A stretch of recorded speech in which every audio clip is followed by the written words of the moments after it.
collapsing nose cones, extendable standoff probes, all sophisticated implementations of the same basic idea. Give the shaped charge room to work. And yet, Curtis Mallerie's name appears in no official history of weapons development. The Army credited the modification to field adaptation and combat innovation, bureaucratic language that erased the individual in favor of institutional learning. Some ordnance manuals from the late 1942 mention standoff modifications developed during the Ardennes campaign. But none name Mallerie specifically. He didn't care. He'd never wanted recognition, never wanted to be a hero. He just wanted his friends to stop dying for stupid reasons. The truth is simpler and harsher than any official history can capture. One sergeant, facing impossible odds, refused to accept that his weapon didn't work. He fixed it with the materials at hand and the knowledge in his head. He saved lives. And the war machine ground on, indifferent to his name, grateful only for the result. That's how wars are really won, not by grand strategies or brilliant generals, but by individual soldiers solving immediate problems with whatever tools they have available. The bazooka modification was just one example among thousands. Soldiers throughout history have improvised solutions to problems that shouldn't have existed in the first place. The tragedy is that so many of those solutions come too late, after too many people have already died. By the end of the Battle of the Bulge, American forces had destroyed or captured over 800 German tanks and assault guns. The exact number of those kills attributable to modified bazooka rockets is impossible to determine. Records weren't kept in that level of detail, but post-war analysis suggests at least 200 tanks were destroyed by infantry-carried anti-tank weapons, and the majority of those kills occurred after the Mallerie modification was adopted. 200 tanks. That represented thousands of German crewmen killed or captured, hundreds of infantry attacks stopped, dozens of American positions held that might otherwise have been overrun. The modification didn't win the Battle of the Bulge. Air power, artillery superiority, and Allied numerical advantage did that, but it kept American infantry alive long enough to fight. It gave riflemen and machine gunners and mortar teams the confidence to hold their positions, instead of retreating in panic when tanks appeared. That was Mallerie's legacy. Not glory, not medals, not recognition in history books. Just men who went home to their families because a rocket worked the way it was supposed to.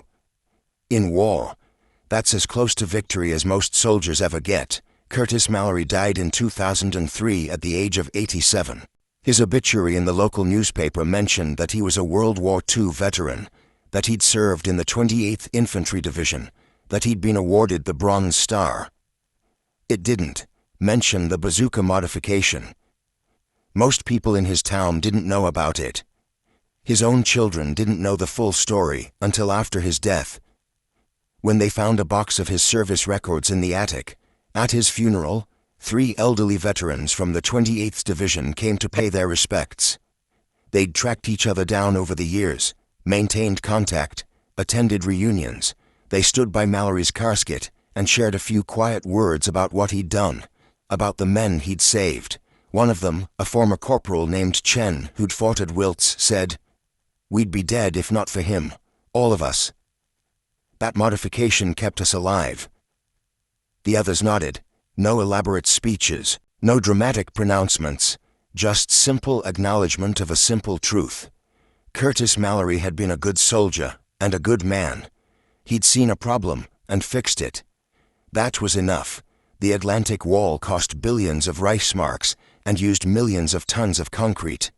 It was broken in a day.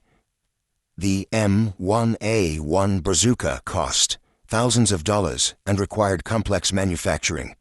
It was fixed with 10 cents of wire and a roll of tape. The lesson is the same. The strongest systems fail when they meet individuals willing to adapt. The most expensive weapons fail when they meet soldiers who refuse to accept failure. Hitler's bunkers couldn't stop engineers with Bangalore torpedoes. The Wehrmacht's armor couldn't stop a sergeant with a piece of fence wire. That's the arithmetic of war. Not steel or concrete, not budgets or bureaucracy, just individuals, in impossible situations, who figure it out anyway. Curtis Mallerie never thought of himself as a hero. He thought of himself as a man who didn't want his friends to die for stupid reasons, and sometimes that's the only thing that saves anyone. 3,000 men died in the first week of the Bulge because their anti-tank weapons didn't work properly. Thousands more would have died if one sergeant hadn't spent a night with a roll of tape, a piece of wire, and the determination to fix what the army had left broken. The system failed. The individual didn't. That's the real story of the Mallerie modification, not innovation or brilliance or technological breakthrough. Just refusal to accept unnecessary death, refusal to follow bad procedures, refusal to let bureaucracy kill the men depending on you. In December 1944, in the frozen forests of Belgium, that refusal made all the difference. Thank you for watching. For more detailed historical supply dumps being torched to keep them out of German hands. Mallerie found his platoon in the ruins of a schoolhouse. Out of 42 men, 19 remained. The rest were dead, missing, or captured. Lieutenant Paul Vickers, the new platoon leader, the third in 2 months, gathered the survivors. Vickers was a ROTC kid from Pennsylvania, 23 years old, trying hard not to look terrified. He told them they'd be holding Wilts as long as possible to buy time for the rest of the division to escape encirclement. We've got bazooka teams on every approach, Vickers said, pointing to a hand-drawn map. Panzers come through, we hit them hard. Mallerie spoke up, his voice flat. Sir, the bazookas don't work. Vickers blinked. What? They don't penetrate Panther armor. Kowalski put a rocket dead center into one this morning, bounced off. Vickers looked like he'd been slapped. That's our only anti-tank weapon. I know, sir. The room went quiet. You could hear the distant rumble of artillery, the crackle of burning buildings. One of the privates, a kid named Ramos, whispered, "So what the hell do we do when the tanks come?" Nobody had an answer. That night, Mallerie couldn't sleep. He sat in the corner of the schoolhouse with Kowalski's bazooka tube and a rocket, trying to understand why it failed. He'd grown up fixing farm equipment, tractors, combines, diesel engines. His father had taught him that every machine had a logic to it. If something didn't work, there was a reason. Fix the reason, fix the machine. The M1A1 bazooka was a simple weapon. A smooth-bore steel tube, 5 feet long, with a battery-operated firing mechanism. The rocket itself, officially the M6A1, was a 3.5-pound projectile with a shaped charge warhead. When it hit a target, the explosive liner collapsed inward, forming a superheated jet of molten metal that could burn through armor like a blowtorch through butter. In theory, Mallerie studied the rocket's nose cone. The shaped charge needed standoff distance to workspace between the warhead and the target, so the molten jet could fully form before hitting armor. The M6A1 had a simple nose cone designed to detonate the charge at the right distance. But Mallerie realized the problem. When the rocket hit sloped armor, it often struck at an angle. The nose cone would crumple or deflect before the charge could detonate properly. The jet never formed. The rocket just bounced. He thought about the Panthers he'd seen. That brutal slope, rockets hitting and sliding off like hockey pucks. What if the rocket didn't hit the armor directly? What if it detonated slightly before impact, giving the shaped charge more time to form its jet while perpendicular to the armor? Mallerie dug through his pack and pulled out a roll of friction tape, a short piece of iron wire scavenged from a fence, and his combat knife. He worked by candlelight, careful and deliberate. He cut the wire into a 6-inch rod, then used the tape to attach it to the nose of the rocket, extending straight out from the warhead like a spike. The idea was simple. The wire would hit the armor first, triggering the warhead to detonate a split second earlier, giving the shaped charge optimal standoff distance, even against sloped surfaces. The jet would form fully before the rocket body touched the steel. It was crude, dangerous, and completely against regulations. Field modifications to munitions were strictly forbidden. A sergeant could face court-martial for tampering with ordnance. If the modification caused a malfunction, if the rocket misfired or exploded prematurely, men could die. But men were already dying. Private Ramos, who'd been on watch, walked over. "Sarge, what are you doing?" Mallerie held up the modified rocket. Making this thing work. Ramos stared at the wire spike. That gonna help? Don't know, but it can't be worse than bouncing off. You gonna tell the LT? Mallerie thought about that. Vickers was green. By the book, he'd probably confiscate the rocket and report Mallerie for unauthorized modification, or worse, he'd approve it, and if it failed, the blame would roll uphill. No, Mallerie said. Not yet. The German attack on Wiltz came at dawn on December 19th. Mallerie heard the tanks before he saw them, the deep growl of engines, the squeal of treads on cobblestones. Then the fog lifted, and there they were. 3 Panthers advancing down the main street, infantry following in their wake. Mallerie grabbed the modified rocket and the bazooka tube. Ramos, who'd taken over as loader after Kowalski's death, followed without a word. They moved to a second-floor window, overlooking the street, 40 yards from the lead Panther. Load, Mallerie said. Ramos slid the rocket into the tube. His hands were shaking. Sarge, if this doesn't work, then we're dead anyway. Arm it. Ramos twisted the safety ring. The rocket was live. Mallerie shouldered the tube. The Panther was rolling toward them, turret swiveling, looking for targets. He could see the commander's head poking out of the cupola. The tank's frontal armor gleamed dully in the winter light, 6 inches of crop steel, sloped and supposedly invincible. Mallerie aimed for the center mass of the glacis plate, the same spot Kowalski had hit 3 days ago. He took a breath, steadied the tube, and squeezed the trigger. The rocket screamed out of the tube with a whoosh of flame and smoke. Mallerie lost sight of it for a split second. Then, crack! The explosion was different, louder, sharper. The Panther's glacis plate erupted in a shower of molten metal and shrapnel. A fist-sized hole punched clean through the front armor. Smoke poured from the opening. Inside the tank, the shaped charge jet had done its work, superheated, metal spraying through the crew compartment at thousands of feet per second, igniting ammunition, turning men into vapor. The Panther stopped. For a moment, nothing happened. Then flames began licking from the driver's hatch. The commander tried to bail out, but the turret was jammed. Mallerie watched the man struggle, half his body visible, and then the tank's ammunition cooked off. The explosion blew the turret clean off the chassis, flipping it 10 feet into the air before it crashed into a storefront. Ramos was staring, mouth open. Holy shit, Sarge, you killed it. The other 2 Panthers stopped advancing. Their commanders had seen the lead tank brew up, and they were reassessing. American infantry in the buildings opened fire with rifles and machine guns, forcing the German foot soldiers to take cover. One of the Panthers reversed, pulling back. The third fired its main gun blindly into the buildings, blowing out walls, but it didn't advance. Lieutenant Vickers ran up the stairs, wide-eyed. Mallerie, what the hell did you do? Mallerie lowered the bazooka tube. I fixed it, sir. You what? Mallerie showed him another rocket, this one with the wire spike taped to the nose. Standoff distance. The charge needs space to form the jet. This gives it that space even on sloped armor. Don't know, sir. That was the first shot. Vickers made a decision. He turned to Ramos. How many rockets do we have left? Maybe 30, sir. Spread across the platoon. Modify all of them. Now. Use wire, nails, whatever you can find. I want every bazooka team in this building armed with Mallerie's rockets within the hour. Ramos grinned. Spread fast.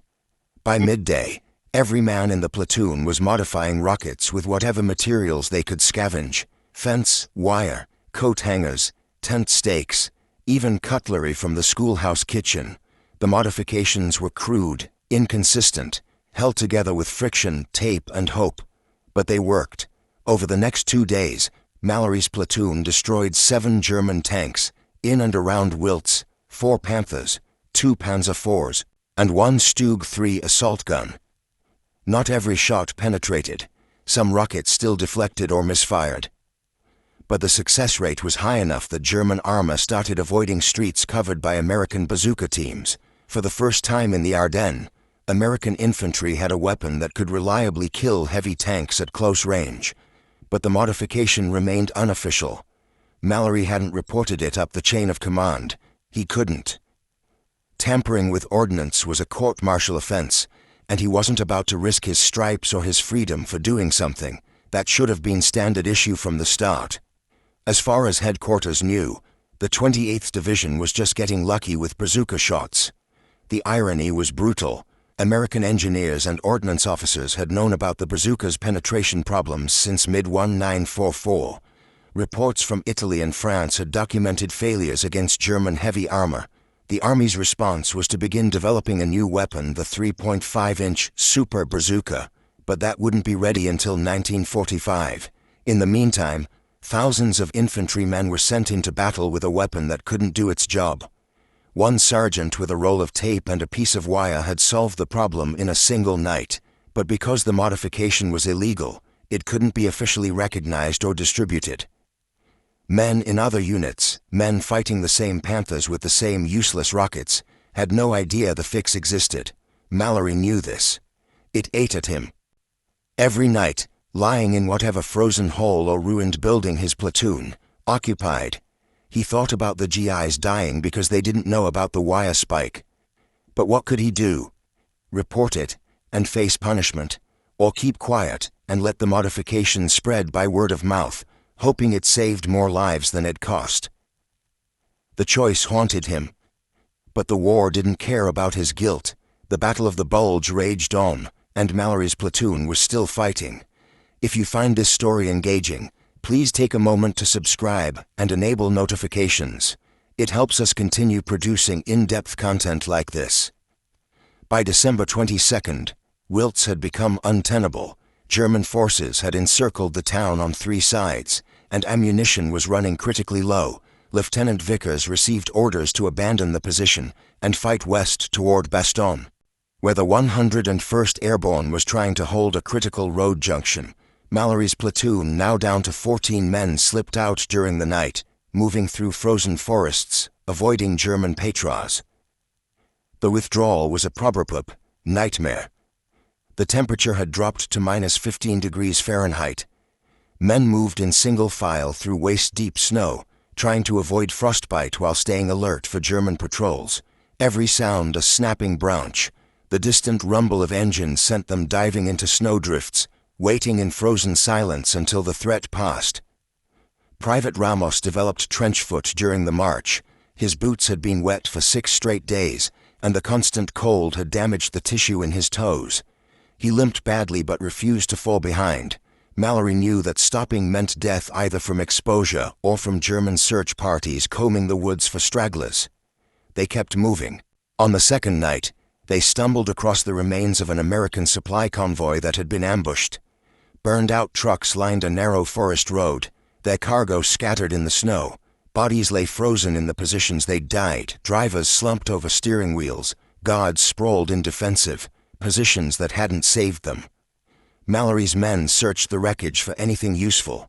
Ammunition, rations, medical supplies. Corporal Hayes, a mechanic from Detroit, found a crate of bazooka rockets half buried under a destroyed Deuce and a half-truck. 12 M6A1 rockets, unmodified, still in their shipping tubes. He dragged the crate to Mallerie. "Sarge, we could modify these, right here." Mallerie looked at the crate, then at his exhausted men. They'd been moving for 18 hours with minimal rest. The temperature was still dropping, but Hayes was right, they needed more modified rockets, and there was no guarantee they'd find ammunition once they reached Bastogne. "Do it," Mallerie said, fast and quiet. "We're not staying long." The men worked by moonlight, using their combat knives to cut wire from the burned truck's cargo nets. They taped the wire spikes to the rocket nose cones, working with numb fingers, breath steaming in the frigid air. It took 40 minutes to modify all 12 rockets. By the time they finished, 2 men had minor frostbite on their hands from handling bare metal in sub-zero temperatures.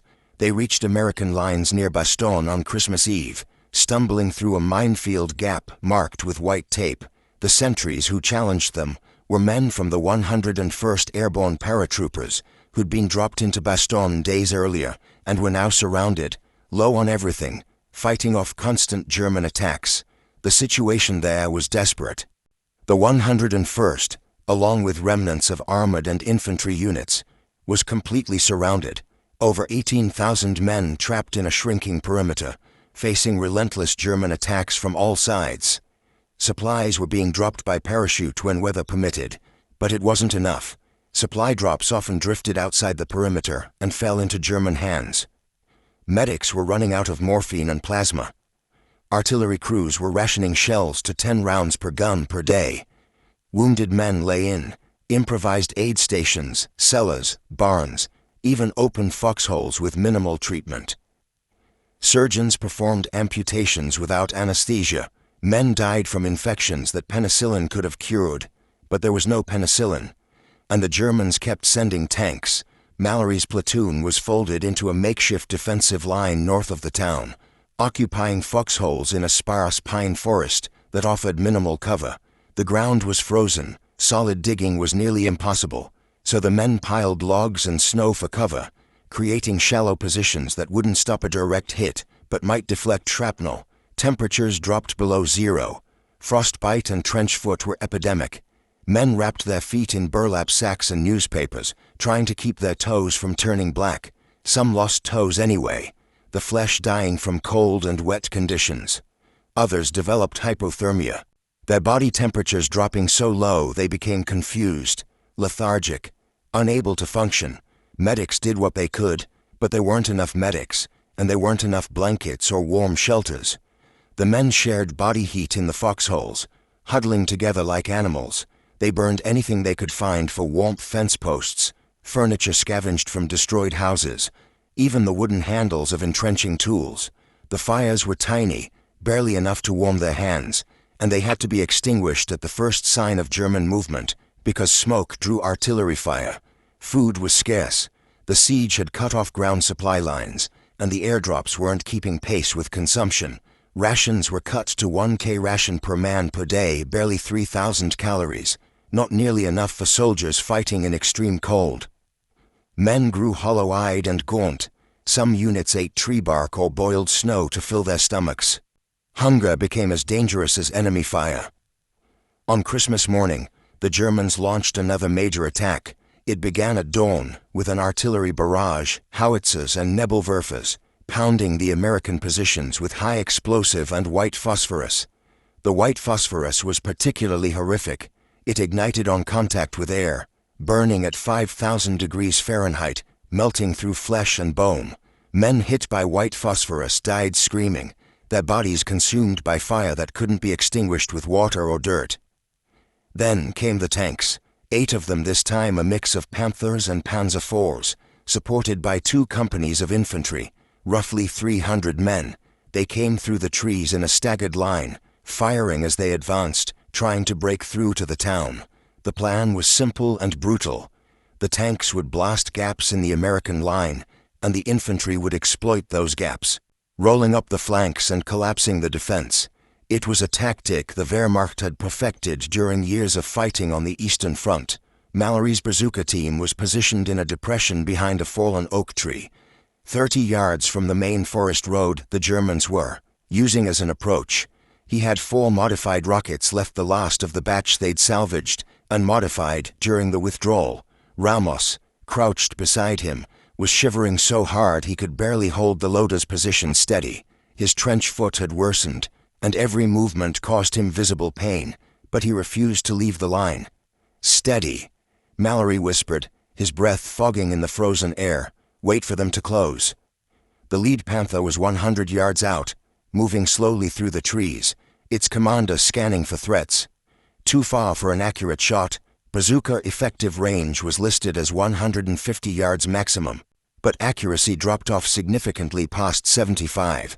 And in these conditions, cold affecting the rocket motor, wind deflecting the projectile, Mallerie knew he needed the tank much closer. He watched it roll forward, crushing saplings, its treads churning up frozen earth and snow. The tank's 75mm main gun fired, the muzzle blast lighting up the forest, the shells screaming, overhead to detonate somewhere behind the American line. Mallerie heard men screaming, but he couldn't turn to look. He had to focus on the target. 50 yards, The Panther was clearly visible now, its winter whitewash camouflage streaked with mud and exhaust stains. Mallerie shifted his aim, tracking the tank's movement. He could see the tank commander now, a gray-coated figure standing in the cupola, scanning the tree line with binoculars, looking for anti-tank guns or bazooka teams. 30 yards. Close enough to see the frost on the Panther's armor, the exhaust smoke puffing from its engine grills. The spare track links bolted to the turret for additional protection. Mallerie centered the tube on the tank's frontal slope, just below the main gun mantlet, the thickest part of the armor, but also the most direct shot. He took a breath, let it out halfway, and squeezed the trigger. The rocket screamed out of the tube with a tremendous whoosh, the backblast kicking up snow and debris behind Mallerie's position. For a split second, the rocket was visible as a dark streak against the white forest. Then, it hit. The wire spike made contact first, exactly as designed, triggering the shaped charge warhead to detonate a fraction of a second before the rocket body struck the armor. The explosion was sharp and focused, a directed jet of superheated metal, molten copper and explosive gases, boring into the Panther's glacis plate with the force of thousands of pounds per square inch. The 6-inch armor, angled at 55 degrees, should have been impenetrable to a 2.36-inch bazooka. But the standoff distance changed everything. The shaped charge formed its jet at the optimal distance, and the jet punched through like a lance through canvas. Inside the Panther, hell erupted. The jet of molten metal traveling at nearly 25,000 feet per second sprayed through the crew compartment. It struck the radio operator first, vaporizing his torso instantly. The jet continued through, igniting ammunition stored beneath the turret basket. The 75mm rounds cooked off in a chain reaction, their explosive charges detonating almost simultaneously. The Panther shuddered violently. Smoke erupted from every hatch and vision port. The driver tried to bail out, but his hatch was jammed, warped by the internal explosions. The loader managed to get his hatch open and was halfway out when the main ammunition storage exploded. The blast tore him in half and blew the turret clean off the hull. 45 tons of turret gun, armor, and all lifted 10 feet into the air, flipped, and crashed down 20 yards away, crushing a German infantryman who'd been taking cover behind the tank. The hull continued burning, flames licking from every opening, the stench of burning fuel and flesh rolling across the battlefield. But Mallerie didn't stop to admire his work. There were 7 more tanks, and his position was now compromised. The other German tanks had seen the muzzle flash from his bazooka, and they knew where he was. "Reload," he barked at Ramos. "Now!" Ramos fumbled with the second rocket, his frost-numbed fingers struggling with the safety ring. His hands were shaking from cold, from fear, from the adrenaline flooding his system. He dropped the rocket, nearly sent it rolling into the snow, but caught it at the last second. The other tanks were still coming, spreading out now, becoming harder targets. One of the Panzer IVs swiveled its turret toward Mallerie's position. The 75mm gun elevated slightly, the gunner making final adjustments. "Ramos!" Mallerie shouted. "Almost got it loaded." The Panzer IV fired. The shells shrieked in, a high-explosive round that struck the fallen oak tree they were using for cover.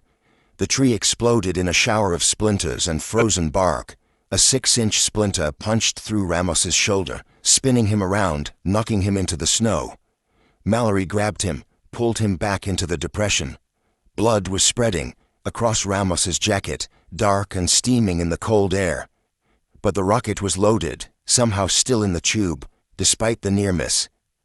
"Stay down," Mallerie ordered. He shouldered the bazooka, aimed at the Panzer IV. Easier target than a Panther, only 3 inches of frontal armor, not sloped as severely. He fired without hesitation. This rocket hit the turret ring, the junction between turret and hull, always a weak point on any tank. The shaped charge bored through the thin armor there and detonated inside the turret itself. The explosion killed the gunner and commander instantly and ignited the ready ammunition stored in racks along the turret wall. The Panzer IV lurched to a stop, flames pouring from the commander's cupola. Mallerie saw a man, the loader, maybe try to climb out, his uniform on fire, and then he collapsed back inside. The screaming from inside the tank was audible even over the battle noise. Then the ammunition cooked off, and the screaming stopped. Down. But Mallerie was out of modified rockets. The remaining 2 rockets in his ammunition bag were standard issue unmodified, useless against frontal armor, unless he got a perfect side or rear shot. And side shots, in this forest, with tanks moving and infantry everywhere, were nearly impossible. Another bazooka team, 20 yards to Mallerie's left, fired at a second Panther advancing through the smoke. The rocket hit the glacis plate, a perfect centermass shot, and deflected harmlessly into the snow.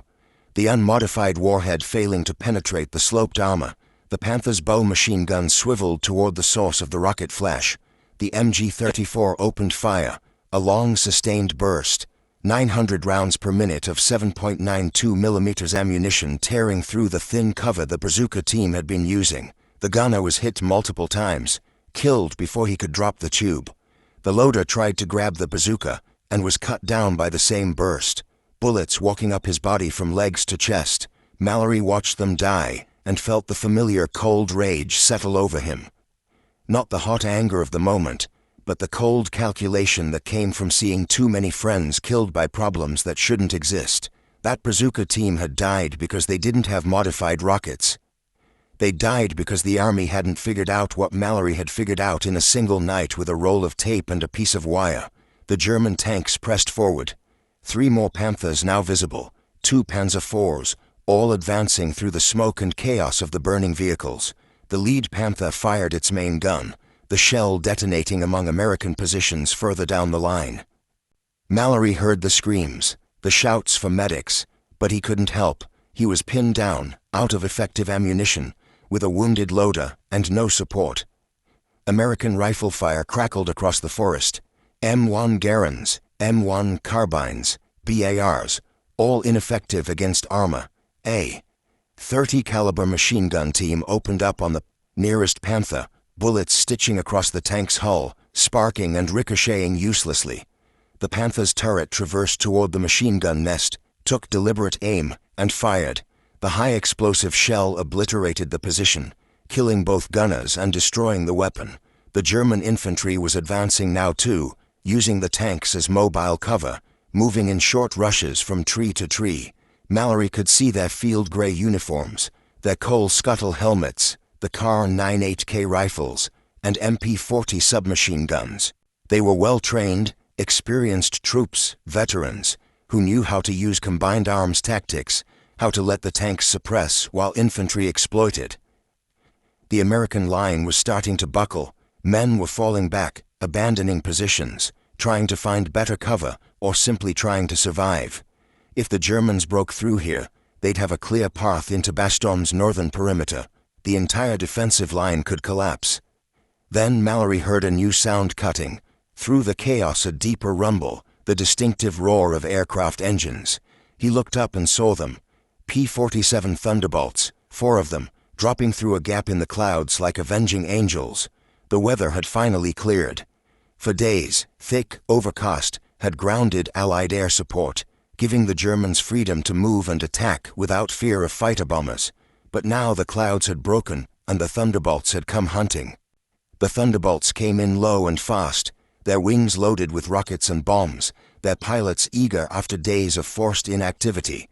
The lead plane tail number, visible as a white LMR, fired a salvo of 5-inch high-velocity aircraft rockets at the nearest Panther. These weren't shaped charge weapons like the bazooka. They were solid rockets with explosive warheads, designed to crack armor through sheer kinetic force and blast effect. 2 rockets missed, striking the ground and detonating harmlessly. But the third struck the Panther's engine, deck the thin rear armor that protected the engine compartment. The explosion blew the rear armor plates open like a tin can, and flaming gasoline sprayed across the snow. The Panther lurched forward a few more feet, then ground to a halt, black smoke pouring from its engine vents. The crew began bailing out, abandoning the immobilized vehicle. The second Thunderbolt made its run, this one targeting a Panzer IV with its 8 50 caliber machine guns. 50 caliber rounds couldn't penetrate tank armor, but they could kill infantry, destroy vision blocks, damage external equipment, and generally make life hell for tank crews. The Panzer IV's commander, who'd been standing in his cupola directing the attack, was nearly cut in half by the first burst. His body fell back inside the turret, and the tank went into reverse, its crew panicking without leadership. The German infantry scattered, running for cover as the Thunderbolts made repeated strafing runs. Tracers chewed up the snow, cutting men down as they ran. The heavy, 50 caliber rounds devastating against unarmored targets. Men fell in groups, their bodies torn apart by the massive bullets. One Panther tried to reverse, backing into the trees for concealment, its commander trying to escape the aerial attack. But the third Thunderbolt had already lined up its attack run. The pilot released a 500-pound general-purpose bomb, the weapon falling in a graceful arc, stabilized by tail fins. The bomb struck the ground 20 feet behind the reversing Panther. The explosion was enormous, 500 pounds of high explosive detonating with enough force to create a crater 6 feet deep. The blast wave lifted the 45-ton Panther like a toy, flipping it onto its side. The tank rolled once, crushing its own commander who'd been trying to bail out, and came to rest upside down, treads still spinning uselessly. The remaining German tanks broke off the attack, withdrawing into the forest, seeking cover from the aircraft. The infantry followed, dragging their wounded, leaving dozens of bodies scattered in the snow. Within minutes, the battlefield was quiet, except for the crackle of burning vehicles and the moans of the injured. The Thunderbolts made one more pass, checking for targets, then climbed back into the sky, waggling their wings in salute to the ground troops, before disappearing toward the south. Mallerie lowered the bazooka tube and exhaled, his breath fogging in the frozen air. His hands were shaking not from fear, but from cold and exhaustion, and the adrenaline crash that always followed combat. He couldn't feel his fingers anymore, couldn't feel his toes. His face was numb, his lips cracked and bleeding from the cold. Ramos was still down, clutching his wounded shoulder, blood seeping between his fingers. Mallerie crawled over to him, pulled out a field dressing, and pressed it against the wound. The bleeding wasn't arterial. Ramos would live if they could get him to an aid station before infection set in. "We're out of the modified rockets," Ramos said quietly, his voice tight with pain. Mallerie nodded. "I know. What do we do if they come back?" "We improvise. Again." Around them, other soldiers were emerging from cover, checking casualties, redistributing ammunition. Mallerie counted 4 dead in his immediate area, another 7 wounded. The burned-out German tanks were still smoking, and the smell of burning flesh and gasoline hung heavy in the cold air. Lieutenant Vickers appeared, moving down the line, checking on his men. His face was soot-stained, his uniform torn. He'd been in a foxhole that took a near miss from a tank shell, and his left arm was hanging at an odd angle, dislocated shoulder. Probably, he reached Mallerie's position and crouched down. "Casualties." "Ramos took shrapnel. Needs a medic. 4 Kia down the line, 7 more wounded." Vickers nodded grimly. "Bastards hit us hard. We held, but barely." He looked at the burning Panther that Mallerie had killed. "That your work?"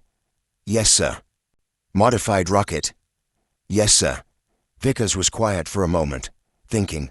Then he said, "Mallerie, I need to talk to you. Not here. Come with me." They moved back to the platoon CP, a bunker that was really just a hole covered with logs and frozen tarps. Inside, it was only marginally warmer than outside, but at least the wind couldn't reach them. Vickers sat down heavily, wincing as his shoulder shifted. "Mallerie," Vickers said, "I reported your rocket modification to battalion." Mallerie's stomach dropped. Court-martial. He was going to be court-martialed for unauthorized modification of ordnance. In the middle of a siege, surrounded by Germans, he was going to face military justice for the crime of making a weapon work properly. "Sir." Relax," Vickers interrupted. "I told them it saved lives. I also told them you developed it under fire, that it was battlefield necessity, and that it works." He paused, grimacing as he tried to adjust his shoulder. "They want to see you. They want to court-martial me." "No. They want you to teach it to every bazooka team in the division." Mallerie blinked, not understanding. You're to report to Division HQ in Bastogne tomorrow morning at 0800. Bring your modified rockets, demonstrate the technique, and train ordnance sergeants to replicate it across the entire perimeter. They're calling it the Mallerie modification. For a moment, Mallerie couldn't speak. He'd been expecting punishment, a reprimand at minimum, court-martial at worst. Instead, the Army wanted to make his illegal field expedient, an official procedure, wanted to teach it to every bazooka team in Bastogne. Mallerie said slowly, "This should have been standard from the beginning. How many men died because the damn bazookas didn't work against Panthers?" Vickers looked at him for a long moment. His expression was hard, angry, but not at Mallerie. "I know. What's already happened. We can only try to save the men still alive." "How many men died firing useless rockets?" Vickers didn't answer immediately. When he finally spoke, his voice was quiet. "I don't know the exact number. Hundreds, probably. Maybe thousands. Across the entire Bulge, across all the divisions. Yeah, probably thousands." Mallerie felt sick. Thousands of men, American soldiers, who'd done everything right, who'd closed with the enemy, aimed properly, fired their weapons, and died anyway because the equipment failed them, not through any fault of their own, but because some engineer or procurement officer or logistics planner hadn't thought through the problem carefully enough. "Sir, that's not acceptable." "No, it's not. But that's war, Sergeant. We fight with what we have, not what we wish we had. You figured out how to make what we have actually work. That's more than most people manage." Vickers shifted again, trying to find a more comfortable position.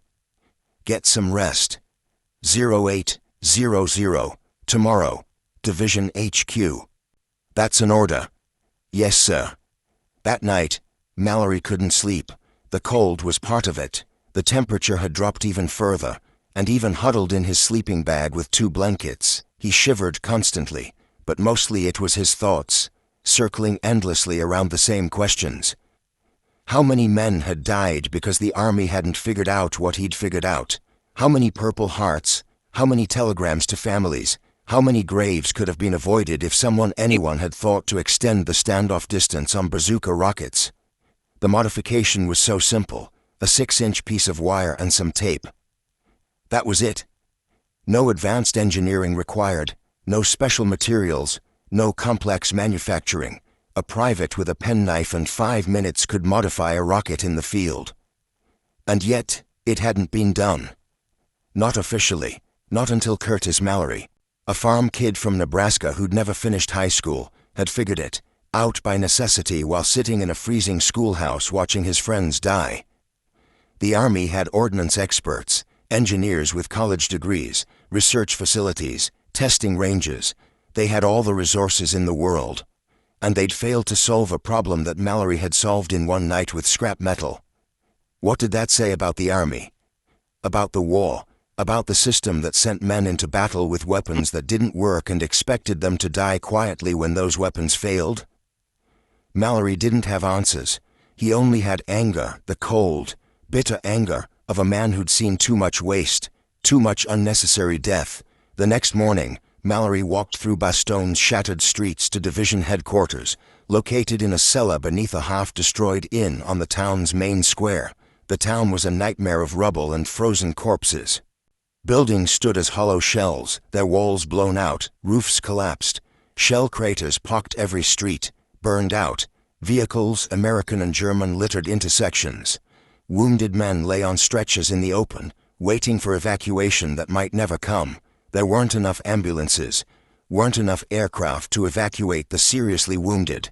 Men with belly wounds, with shattered legs, with traumatic amputations, lay in rows outside the aid stations, slowly dying from shock and exposure. Medical personnel worked without rest, performing amputations by candlelight in cellars that stank of gangrene and death.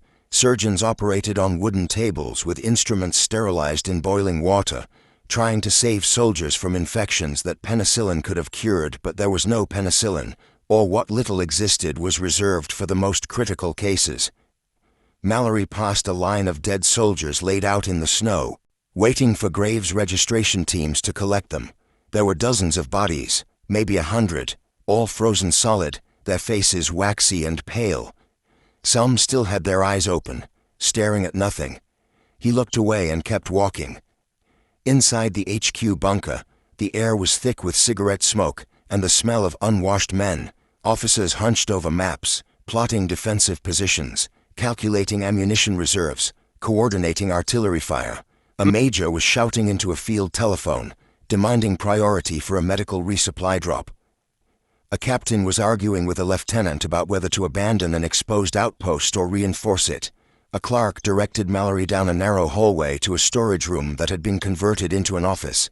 Inside, he found a colonel he didn't recognize, a logistics officer named Parrish, middle-aged, with deep circles under his eyes and a 3-day beard. Parrish looked up from a stack of supply reports. "Sergeant Mallerie?" "Yes, sir." "Sit down." Parrish gestured to a wooden crate that served as a chair. "Show me this modification everyone's talking about." Mallerie laid a modified rocket on the map table. The wire spike protruded from the nose cone, held in place by layers of olive drab friction tape. It looked crude, improvised, exactly what it was. Mallerie explained the principle. The wire spike provided standoff distance, ensuring the shaped charge detonated at the optimal point to maximize penetration against sloped armor.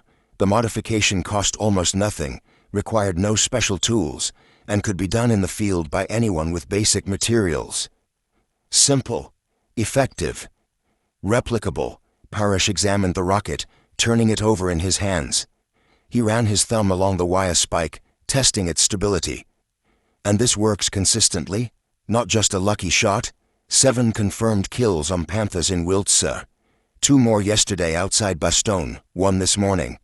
The success rate against sloped armor is significantly higher than standard rockets, probably 70 to 80% penetration, depending on range and angle of attack. Parrish looked at another officer, a captain from Ordnance who'd been standing quietly in the corner. The captain nodded confirmation. "We've examined the wrecks, Colonel.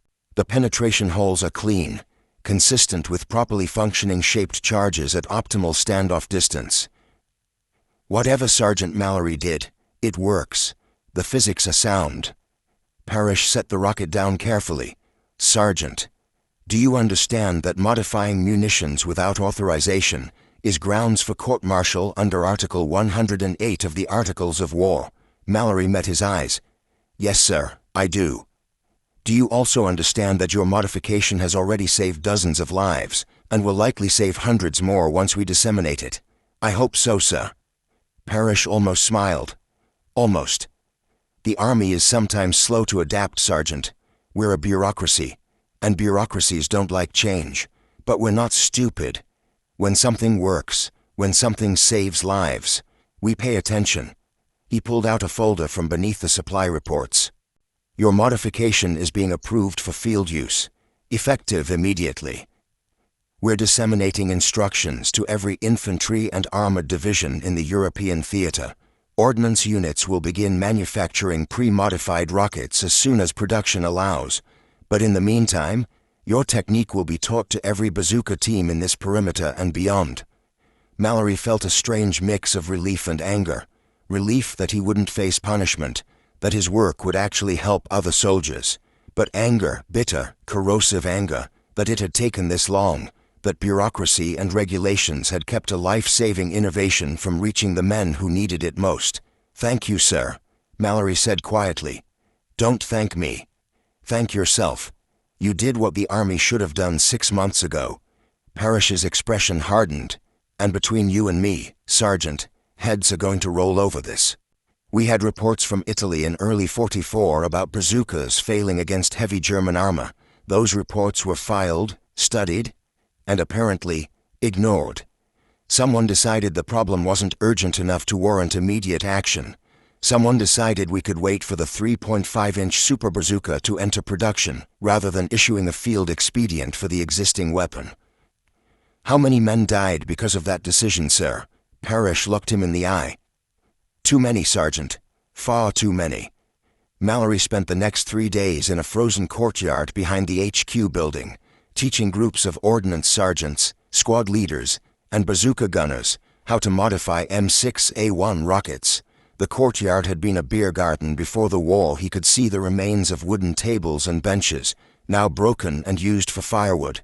The stone walls provided some protection from the wind, but it was still bitterly cold. He demonstrated the technique repeatedly, his hands numb from handling bare metal in sub-zero temperatures. Cut a 6 to 8 inch length of stiff wire. Iron fence wire works best, but steel coat hangers, tent stakes, straightened, nails, even pieces of radio antenna can substitute. The key is rigidity.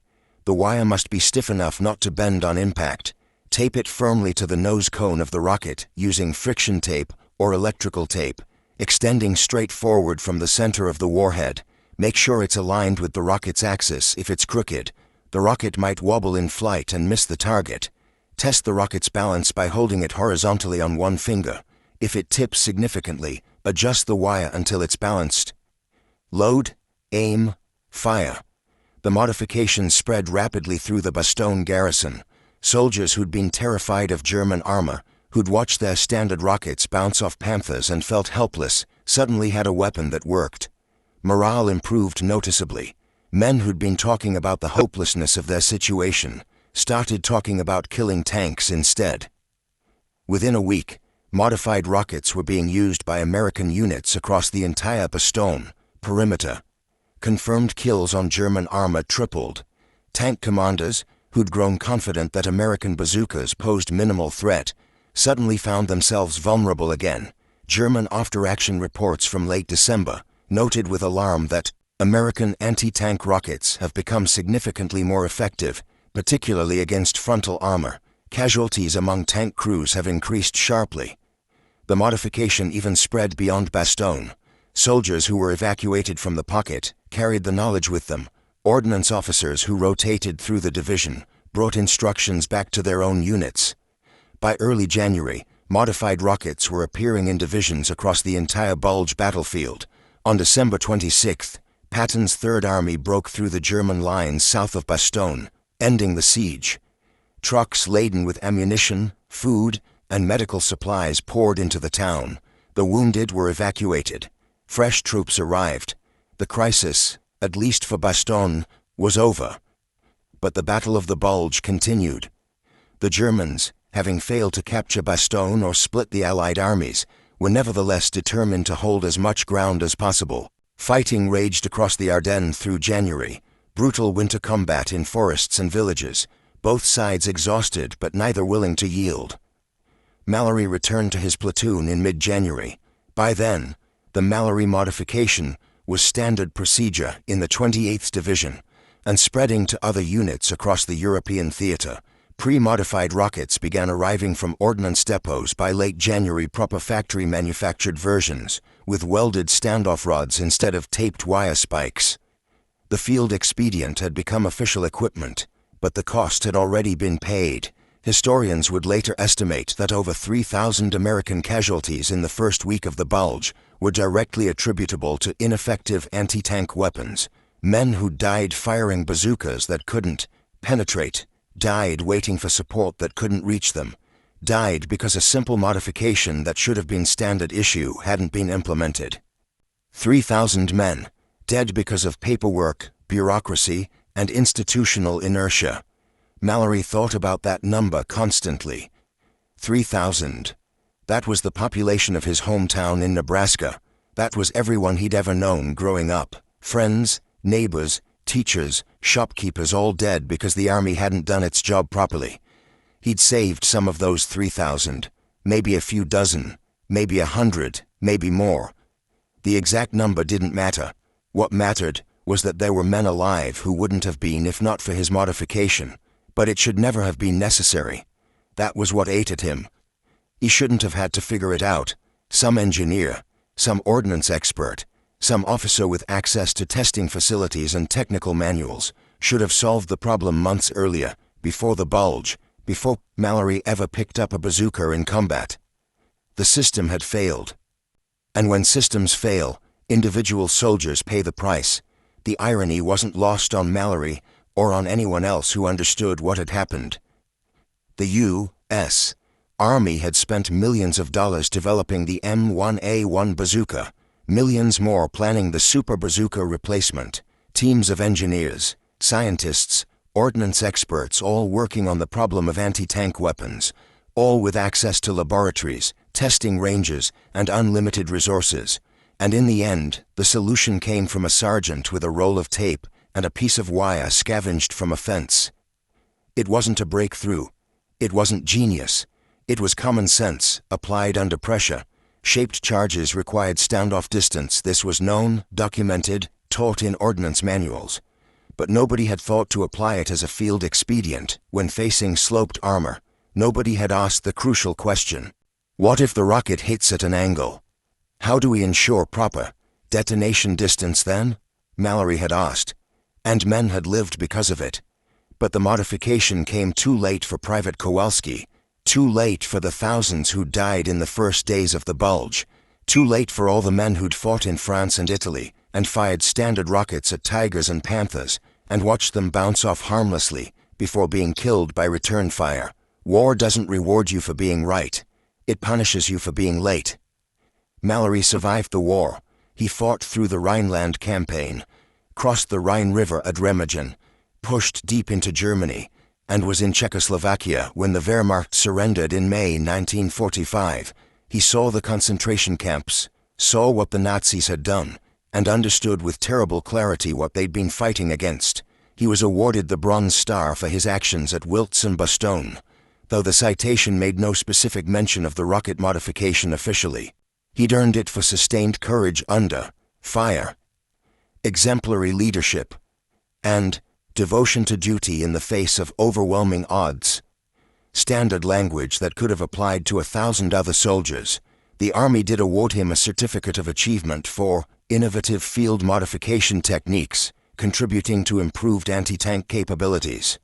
But that was a paper award, filed away in some personnel office, never publicized, never mentioned in official histories. He returned to Nebraska in the fall of 1945, took over his father's farm, married a local girl named Sarah, and raised 3 children. He rarely spoke about the war. When veterans gathered at the VFW hall and talked about their service, swapping stories over beer and cigarettes, Mallerie stayed quiet. He'd done what he had to do. That was all. There was no glory in it, no heroism. Just survival and the memory of friends who hadn't survived. Years later, in 1978, a military historian researching the Battle of the Bulge tracked Mallerie down. The historian had found references to the Mallerie modification in after-action reports and ordnance studies and wanted to interview the man who'd developed it.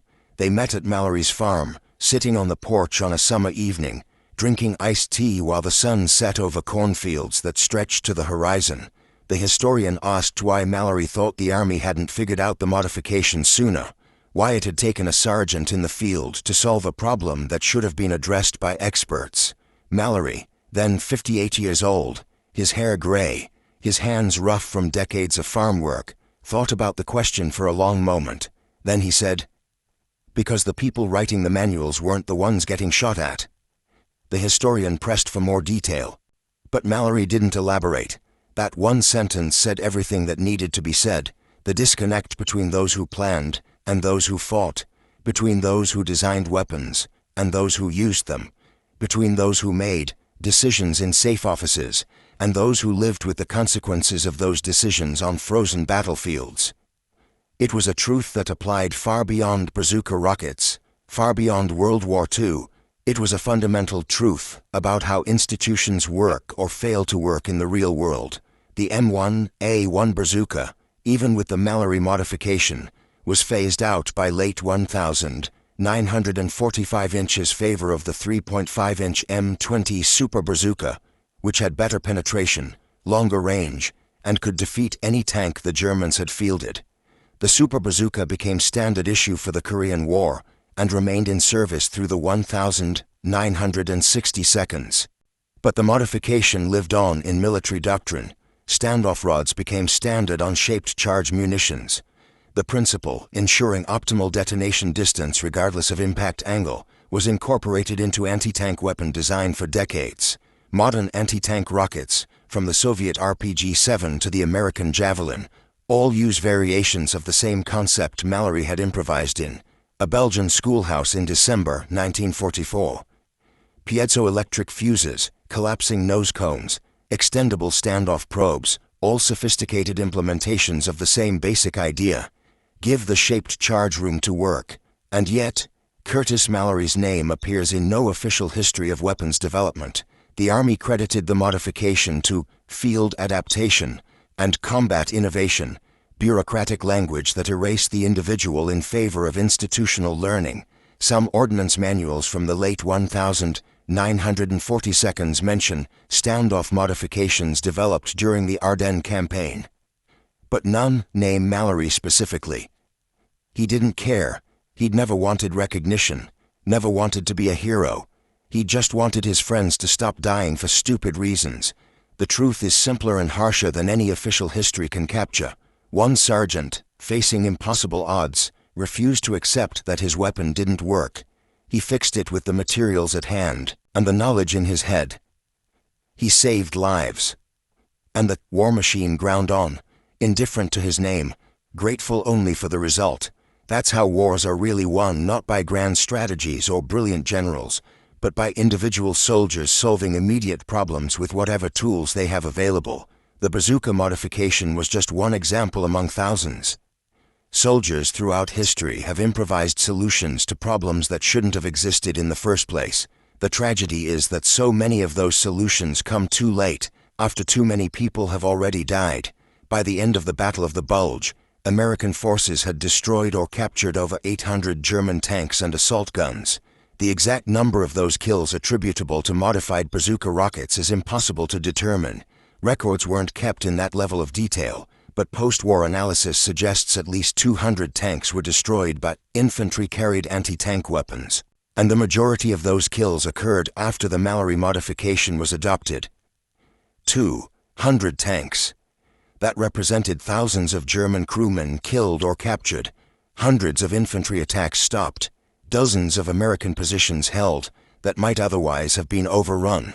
The modification didn't win the Battle of the Bulge. Air power, artillery superiority, and Allied numerical advantage did that, but it kept American infantry alive long enough to fight. It gave riflemen and machine gunners and mortar teams the confidence to hold their positions, instead of retreating in panic when tanks appeared. That was Mallerie's legacy. Not glory, not medals, not recognition in history books. Just men who went home to their families because a rocket worked the way it was supposed to. In war, that's as close to victory as most soldiers ever get. Curtis Mallerie died in 2003 at the age of 87. His obituary in the local newspaper mentioned that he was a World War II veteran, that he'd served in the 28th Infantry Division, that he'd been awarded the Bronze Star. It didn't mention the bazooka modification. Most people in his town didn't know about it. His own children didn't know the full story until after his death, when they found a box of his service records in the attic. At his funeral, 3 elderly veterans from the 28th Division came to pay their respects. They'd tracked each other down over the years, maintained contact, attended reunions. They stood by Mallerie's casket and shared a few quiet words about what he'd done, about the men he'd saved. One of them, a former corporal named Chen, who'd fought at Wiltz, said, "We'd be dead if not for him, all of us. That modification kept us alive." The others nodded. No elaborate speeches, no dramatic pronouncements, just simple acknowledgement of a simple truth. Curtis Mallerie had been a good soldier and a good man. He'd seen a problem and fixed it. That was enough. The Atlantic Wall cost billions of Reichsmarks and used millions of tons of concrete. It was broken in a day. The M1A1 bazooka cost thousands of dollars and required complex manufacturing. It was fixed with 10 cents of wire and a roll of tape. The lesson is the same. The strongest systems fail when they meet individuals willing to adapt. The most expensive weapons fail when they meet soldiers who refuse to accept failure. Hitler's bunkers couldn't stop engineers with Bangalore torpedoes. The Wehrmacht's armor couldn't stop a sergeant with a piece of fence wire. That's the arithmetic of war. Not steel or concrete, not budgets or bureaucracy, just individuals, in impossible situations, who figure it out anyway. Curtis Mallerie never thought of himself as a hero. He thought of himself as a man who didn't want his friends to die for stupid reasons, and sometimes, that's the only thing that saves anyone. 3,000 men died in the first week of the Bulge because their anti-tank weapons didn't work properly. Thousands more would have died if one sergeant hadn't spent a night with a roll of tape, a piece of wire, and the determination to fix what the army had left broken. The system failed. The individual didn't. That's the real story of the Mallerie modification, not innovation or brilliance or technological breakthrough, just refusal to accept unnecessary death, refusal to follow bad procedures, refusal to let bureaucracy kill the men depending on you. In December 1944, in the frozen forests of Belgium, that refusal made all the difference. Thank you for watching. For more detailed historical breakdowns, check out the other videos on your screen now, and don't forget to subscribe.